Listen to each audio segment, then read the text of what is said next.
तो बात करते हैं basic structure of the constitution के नोट्स की।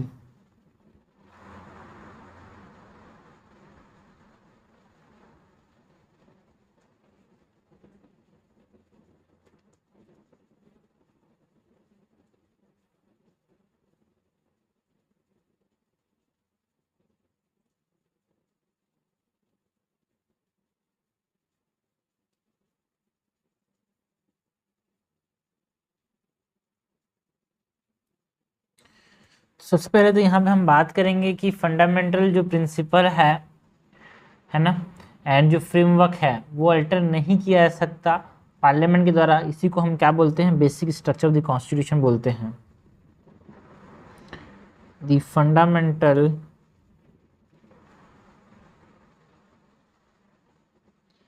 Principles and framework that cannot be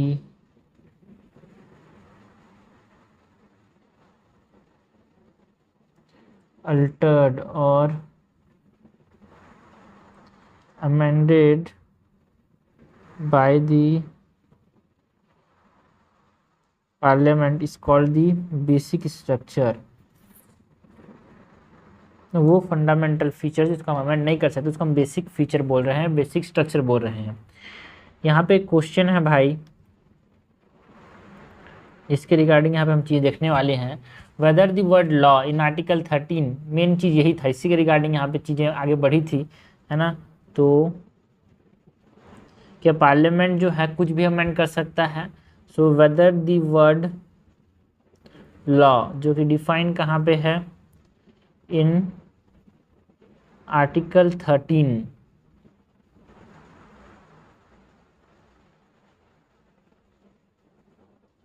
in article 13 include only ordinary law and not the constitutional amendment act, that is constituent law. यही debate यहाँ पे, यही क्वेश्चन जो था वो अराइज हुआ कि जो टर्म जो है लॉ का, कि ये सिर्फ और सिर्फ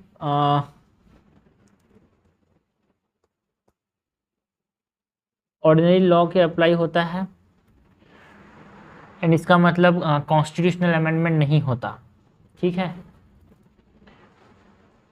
तो इफ़ यस कि इसका मतलब सिर्फ और सिर्फ ऑर्डिनरी लॉ को ही अमेंड कर सकता है आर्टिकल 13 के अंदर, because law can be amended and ये लॉ जो है वो आर्टिकल 13 के अंदर ऑर्डिनरी लॉज को ही लॉ बोला जा रहा है, तो मतलब ordinary laws can only be amended, ठीक है। कॉन्स्टिट्यूशनल अमेंडमेंट जो है वो आर्टिकल 368 से नहीं कर सकते, ऐसा इसका मतलब निकल रहा था। तो अगर हाँ है, if yes the parliament can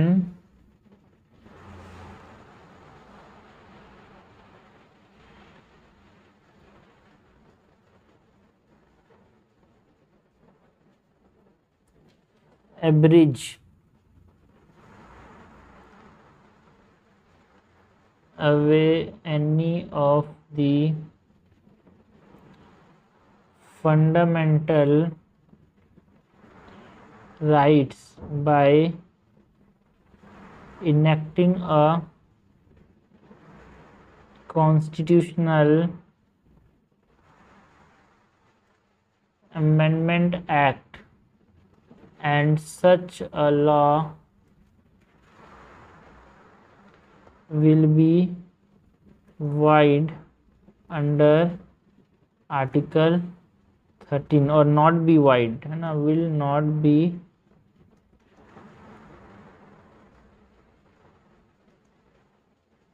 void under article 13।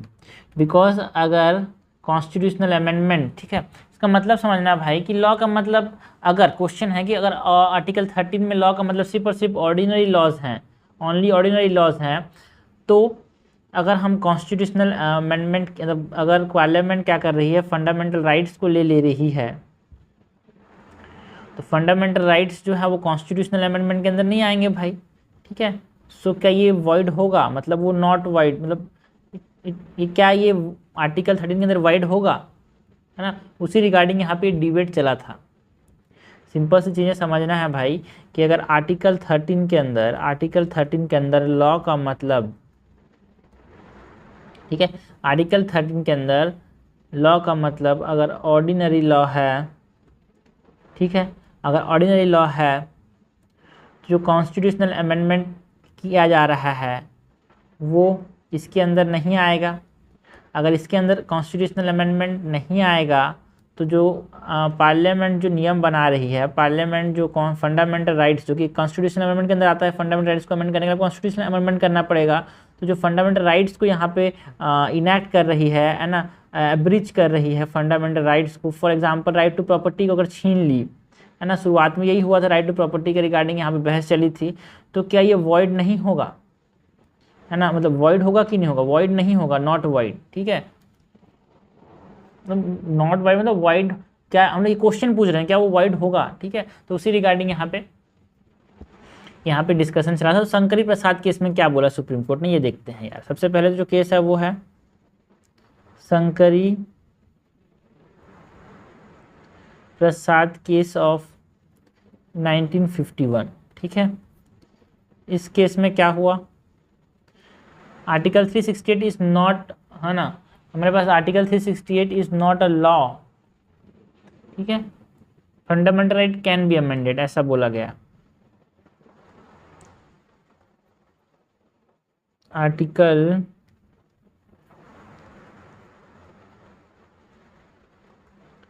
368 is not a law or not under the law, so fundamental rights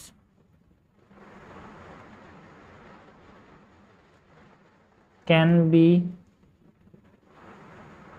amended।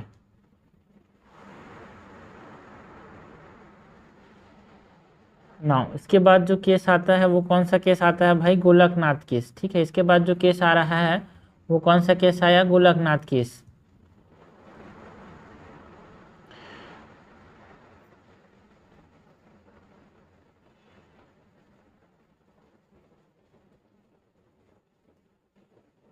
Golaknath case of 1967। इसमें क्या बोला कि article 368 is a law,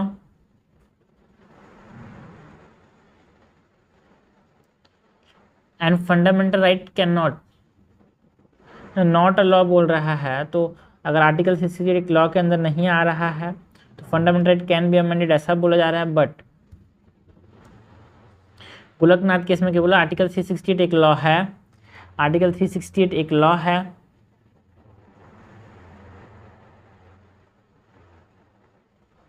and fundamental rights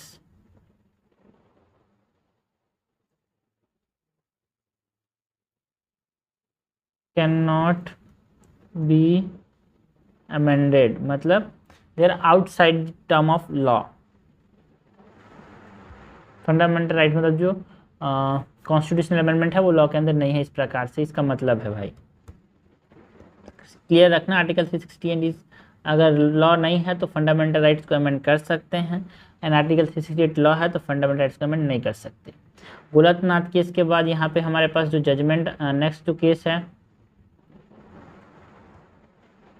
वो कौन सा केस है भाई, 24th constitutional amendment है यहाँ पे, 24th कॉन्स्टिट्यूशनल अमेंडमेंट और 24th अमेंडमेंट एक्ट ऑफ 1971। जो 24th अमेंडमेंट एक्ट था 1971 का, इसने क्या बोला कि article 368 is not a law, अगर नॉट अ लॉ है, ठीक है, and fundamental rights can be amended. Not a law and fundamental rights can be amended. इसके बाद जो लैंडमार्क जजमेंट आता है भाई, landmark judgment of the Kesavananda Bharati case,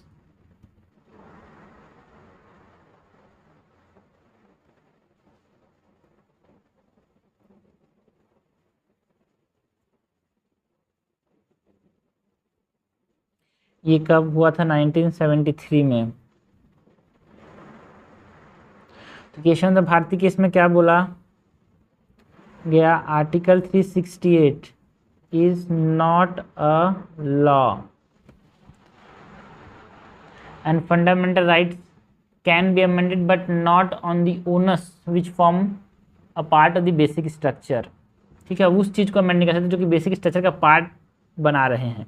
fundamental rights को अमेंड कर सकते हैं, बट फंडामेंटल राइट्स के उस प्रोविजन को हम अमेंड नहीं कर सकते जो बेसिक स्ट्रक्चर का पार्ट बना रहे हैं, और बेसिक स्ट्रक्चर का पार्ट कौन बना रहे हैं वो सुप्रीम कोर्ट डिसाइड करे, ये बोला गया इसमें।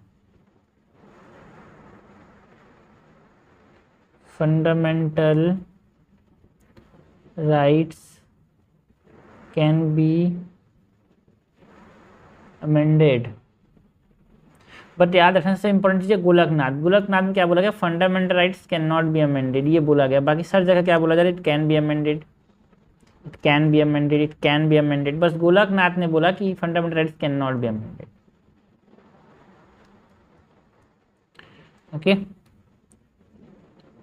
But not the onus which forms a part of basic structure. ठीक है, फंडामेंटल राइट्स को अमेंड कर सकते हैं, बट उस प्रकार से उस चीज़ को फंडामेंटल राइट्स का इफेक्ट नहीं कर सकते, अमेंड नहीं कर सकते जो कि बेसिक स्ट्रक्चर बना रहा है। और बेसिक स्ट्रक्चर कौन बना रहा है वो सुप्रीम कोर्ट बताएगी टाइम टू टाइम। ठीक है ना। केशवानंद भारती केस के बाद यहाँ पे हमारे पास इंदिरा नेहरू केस आता है।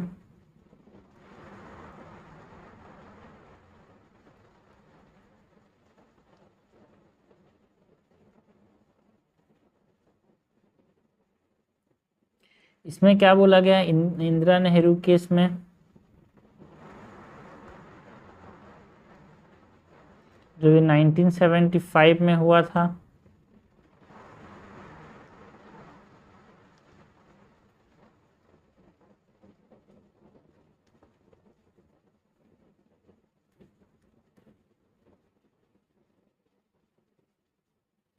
Upheld the doctrine of basic structure, same जो केशवानंद भारती केस में बोला गया, upheld the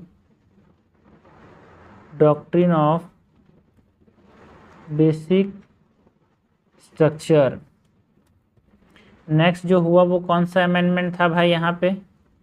next is the 42nd constitutional amendment, और 42nd अमेंडमेंट एक्ट ऑफ 1976। इसको मिनी कॉन्स्टिट्यूशन भी बोलते हैं, बिकॉज पूरा कॉन्स्टिट्यूशन एक प्रकार से है ना, बहुत सारी चीज़ें ऐड की गई थी इसमें। तो इसमें क्या बोला गया? Fundamental rights are amendable, fundamental rights are amendable, क्योंकि इंदिरा नेहरू गांधी चाहते थे फंडामेंटल राइट्स को अमेंड करें, और उसके खिलाफ कुछ चीज़ें जैसे यहाँ पे बोल दिया गया ना, बिकॉज इंदिरा नेहरू गांधी केस में क्या बोला गया? फिर डॉक्ट्रिन ऑफ बेसिक स्ट्रक्चर, तो वो चाहती थी कि अमेंड किया जा सके फंडामेंटल राइट्स को, है ना, टू एक तरह से जमीन को इधर उधर देने के लिए। तो इसमें क्या बोला? 42nd कॉन्स्टिट्यूशनल अमेंडमेंट कर दिया उसने 1976 में, और बोला कि fundamental rights are amendable. And ये जो अमेंडमेंट्स हैं, ठीक है, एंड ये जो अमेंडमेंट्स हैं can not be question in any court, तो no judicial review on the amendment of fundamental rights, ऐसा प्रोविजन डाल दिया गया। Amendment can not be question in any court, that is no judicial review. फिर Minerva Mill case में क्या बोला गया?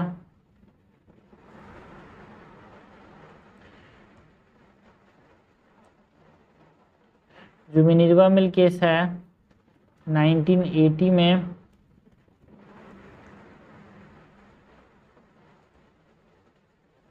जो हुआ था मिनर्वा मिल केस ऑफ 1980, इसमें क्या बोला? इसमें बोला judicial review is the basic structure. तो कैसे हम जुडिशियल रिव्यू को यहाँ पे आप बोलो कि फंडामेंटल राइट्स को अमेंड कर दो, उसमें जुडिशियल रिव्यू नहीं डाल सकते? तो judicial review is the part of the basic structure, ऐसा सुप्रीम कोर्ट ने बोला भाई। जुडिशियल रिव्यू इज इस पर एमसीक्यू भी आता है, क्वेश्चन भी आता है कि भाई judicial review is the part of the basic structure, ऐसा कौन सा केस में बोला सुप्रीम कोर्ट में? मिनर्वा मिल केस में बोला ना। इसके बाद एक जजमेंट आता है वमन राव केस के अंदर, ठीक है। वमन राव केस में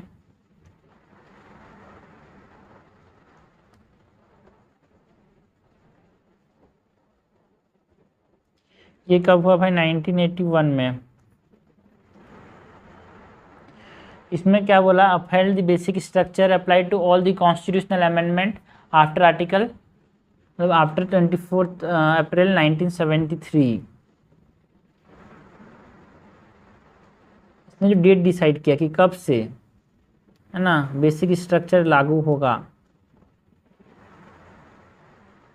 basic structure applied to all constitutional amendment acts after April 24, 1973। Judgement जिस दिन किसका जजमेंट आया था? केशवानंद भारती केस का। एंड लिमिटेड अमेंडिंग पावर है पार्लियामेंट का, ये भी एक basic structure of the constitution है। ये भी बोला गया है भाई कि पार्लियामेंट सब कुछ अमेंड नहीं कर सकती, ठीक है। सो limited amending power is also part of the basic structure. limited amending power of the parliament is one of the basic structure of the constitution, ठीक है। सो हमने क्या देखा भाई? एक रोड मैप देखा। सबसे पहले तो शंकरी प्रसाद केस हुआ था 1951 में, है ना। उसमें बोला कि article 368 is not a law. अगर लॉ नहीं है तो fundamental rights can be amended, ठीक है। तो fundamental rights can not be amended अभी तक यहाँ भी बोला गया है ना। एंड गोलकनाथ केस में एंड केशवानंद भारती केस में बोला कि fundamental rights can be amended but not to the things जो कि बेसिक स्ट्रक्चर बना रहे हैं। मतलब एक तरह से फंडामेंटल राइट्स के कोर प्रिंसिपल्स का आप अमेंड नहीं कर सकते। So Kesavananda Bharati case. उसके बाद यहाँ पे हमने देखा about the Golaknath case of 1967। Then 24th amendment act आया 1971 में, उसमें भी यार same fundamental rights can be amended.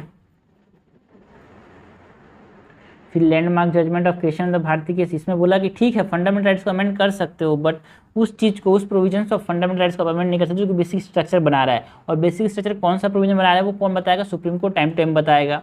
Indira Nehru Gandhi ने 1975 में उसमें उसी केस में फिर से एक तरफ फाइल किया उसको, है ना, केशवानंद भारती के जजमेंट को एक तरह से क्या किया, फिर से वो चैलेंज किया। तो उसमें फिर बोला कि डॉक्ट्रिन जो है बेसिक स्ट्रक्चर डॉक्ट्रिन वो माना जाएगा, वो अपहेल्ड किया उन्होंने। फिर उसको देखते हुए कि अब डिस्ट्रीब्यूट नहीं कर पाएंगे लैंड को, है ना, तो उसके रिगार्डिंग फिर से 42nd कॉन्स्टिट्यूशनल अमेंडमेंट लाया भाई 1976 में। उसने बोला कि फंडामेंटल राइट्स आर अमेंडेबल, ऐसा डाल दिया। और फंडामेंटल राइट्स में जो हमने अमेंडमेंट किए हैं उसको जुडिशियल रिव्यू भी नहीं कर पाएंगे, ऐसा उन्होंने पार्लियामेंट ने नियम पास कर दिया। सुप्रीम कोर्ट ने बोला देखो भाई judicial review is also the part of the basic structure, तो हम बेसिक स्ट्रक्चर को कैसे वो कर दें, ठीक है, तो हम जुडिशियल रिव्यू कर सकते हैं। एंड वोमन राव केस जो 1981 में था उसमें बोला कि देखो जो बेसिक स्ट्रक्चर डॉक्ट्रिन है वो कब से अप्लाई होगा? 24 अप्रैल 1973 से अप्लाई होगा, जिस दिन केशवानंद भारती केस का जजमेंट आया था। एंड ऑल्सो इन्होंने बोला कि जो लिमिटेड अमेंडिंग पावर है किसका? लिमिटेड अमेंडिंग पावर है किसका? जो पार्लियामेंट का, वो भी एक पार्ट है किसका? बेसिक स्ट्रक्चर का, ठीक है। तो वो ज़्यादा चीज़ नहीं कर सकता भाई, पार्लियामेंट अमेंडमेंट ज़्यादा नहीं कर सकता, ठीक है। तो ये हमने बात की about the basic structure of the constitution के माइंड मैप नोट्स की इंपॉर्टेंट चीज़। बहुत कन्फ्यूजन होता है इसमें, एक तरह से रोड मैप के फॉर्म में इसको हमने समझने की कोशिश की यार।